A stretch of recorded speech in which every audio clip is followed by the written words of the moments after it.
Okay, in tonight's demonstration, I'm going to show you how to make glue gun forms, decorative forms, to be used on a jelly print. Okay, so I have a low temperature glue gun. You can use a high temperature, whatever works for you. And basically what you're doing is you're going to be drawing shapes and designs with your glue gun.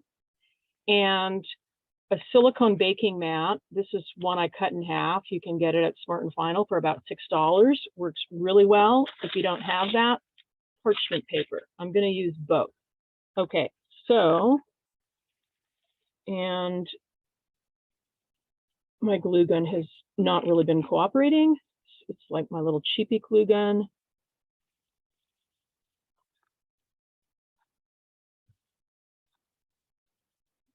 So I don't know how well this is going to come out, but I have some already made. So basically you're going to draw on here on your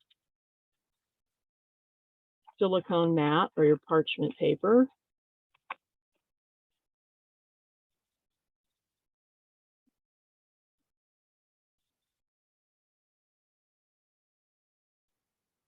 And because it's blobby, you can't, it's not going to be a nice crisp edge, right?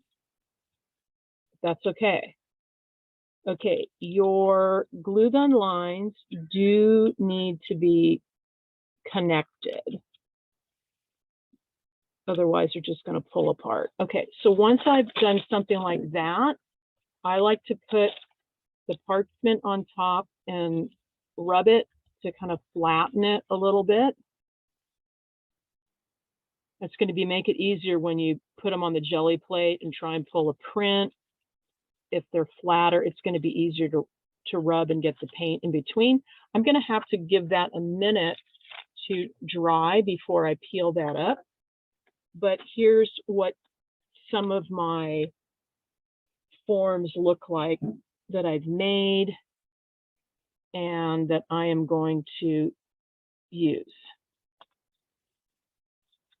Okay, now the second step would be, I'm going to reuse this face that was in my lesson outline, but cut out maybe a large negative and positive shape. We'll do prints with both. It could be a face, it could be a bird, it could be a series of windows or shapes, whatever you think is interesting, okay? So first step, put down that's about a half a teaspoon of paint. I'm using open acrylic, which has a longer working time. It's not as hot this evening, so regular acrylic paint will probably be fine. Okay, just get an even layer. I'm going to do and I'll do it upside down so you can see it, the negative face shape first, and then start putting down my glue gun forms in a pattern that looks good. Okay, so now this is ready. I peel this up. It peels, still a little warm, peels right off that silicone mat. And what's great about these is you can make a whole bunch and you can keep reusing them. I don't even bother to wash them. I don't think it's really necessary. Okay.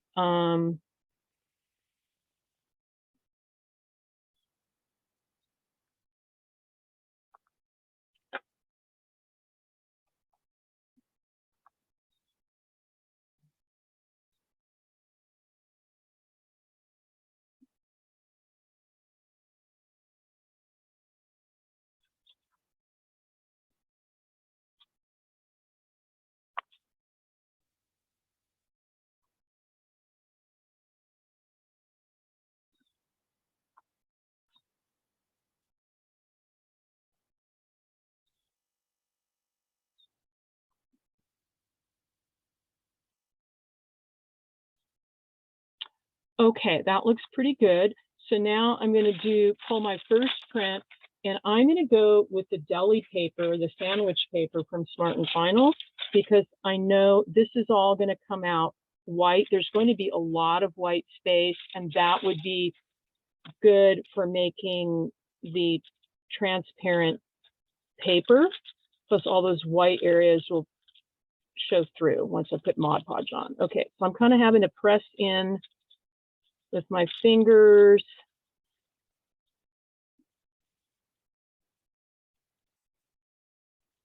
To get to all that paint.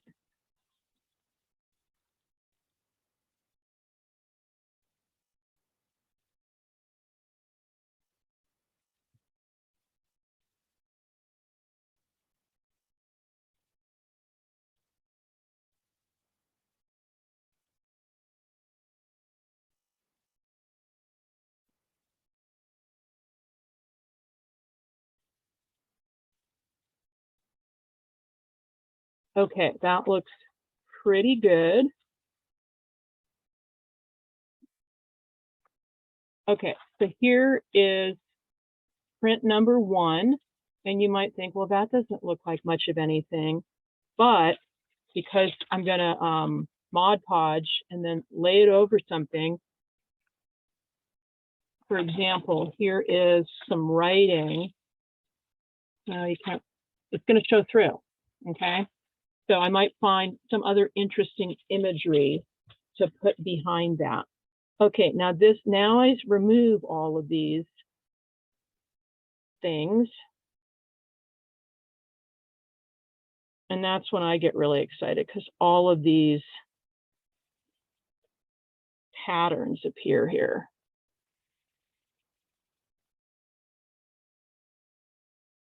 Okay, I'm going to peel this up.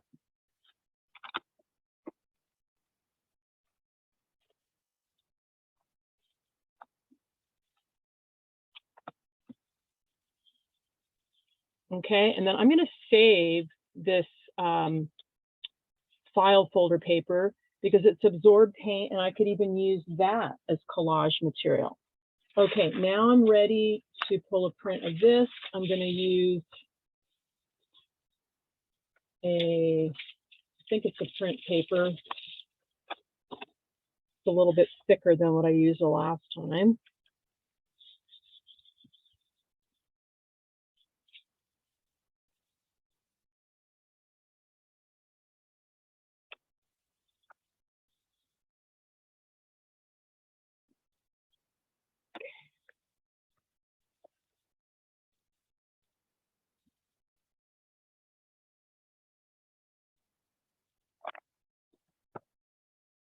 Okay, there's that print.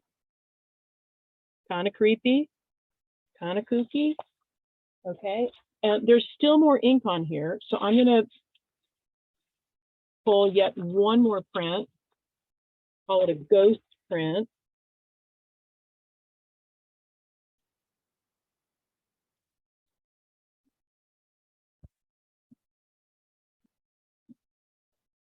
I know there's not as much ink on there, so now I'm using the brayer to give added pressure.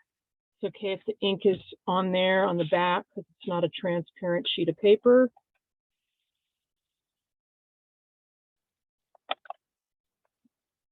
Okay, there's my ghost.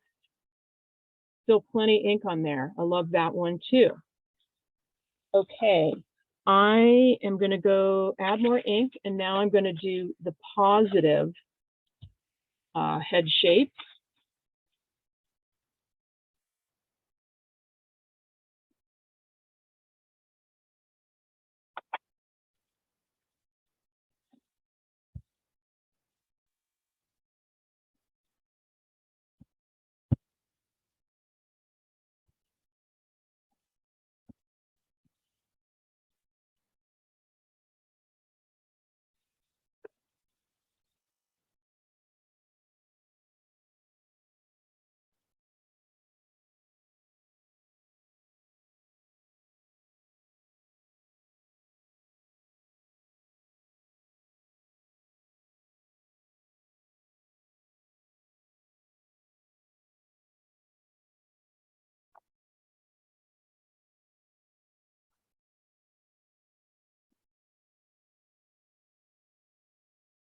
And I'm not really overthinking this. I'm just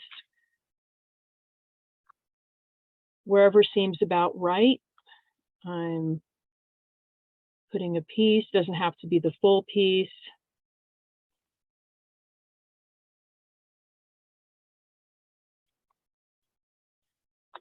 And I'll just see what I get.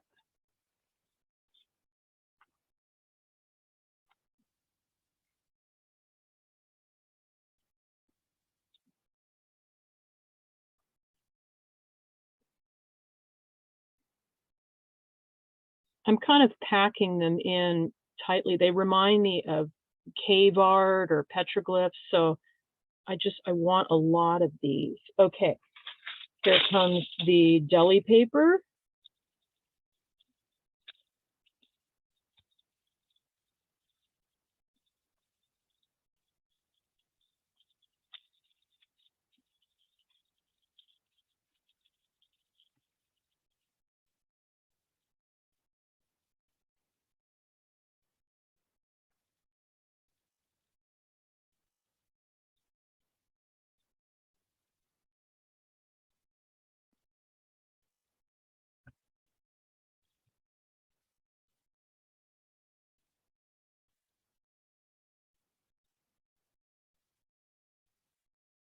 Okay, I think I got it. Okay, that's pretty cool. I see potential with that one. Now, the other thing, there was ink left on this, and so a little bit came off on here. This was a mistake, but the potential there is I could, before putting this down, I could deliberately roll a different color on these things, and then I could get a multicolored print, if that makes sense. Okay, now I'm going to remove all of these again. You might want to get yourself a little box for all your little glue doodles, I guess we'll call them, which will be unique to you.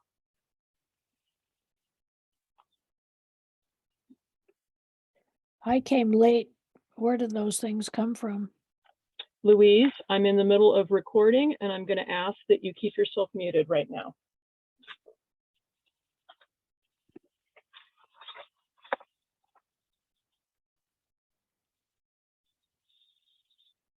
Okay, so now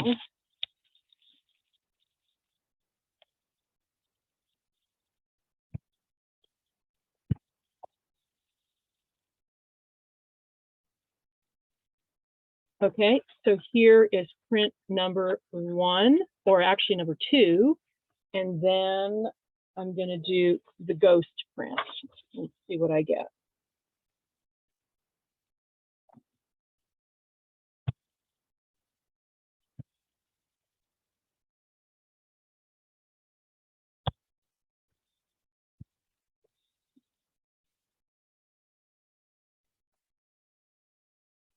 Okay, and then here's the other ghost print.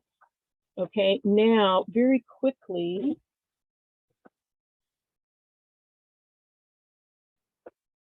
so I recommended saving the stencils that you cut out. It could be used as collage material, so I could come back in later and glue that on if I wanted to, more contrast. There's lots of different combinations. Okay, so I'm going to let these dry. I'll take photographs and send out the samples to you later. Now, here's some previous ghost prints I made earlier this afternoon on deli paper. They're dry. I'm going to coat them with a thin coat of Mod Podge using this foam roller I got at the hardware store in the paint section. And it comes with like a little paint tray. My Mod Podge is getting old and chunky. All right. So what you do is you just tape down your deli paper, just lightly tack it down.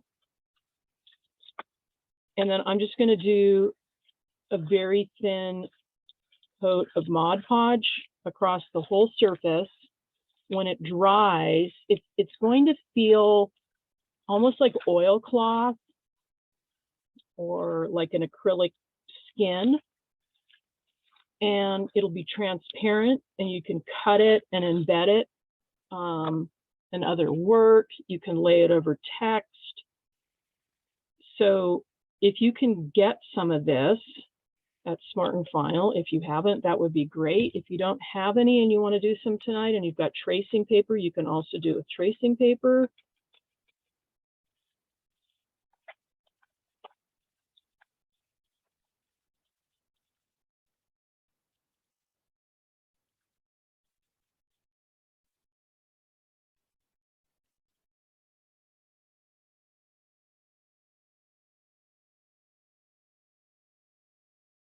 Okay, and then it's going to warp a little bit. It's going to buckle.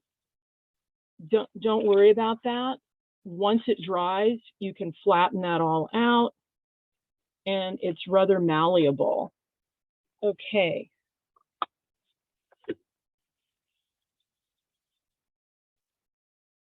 And that is that.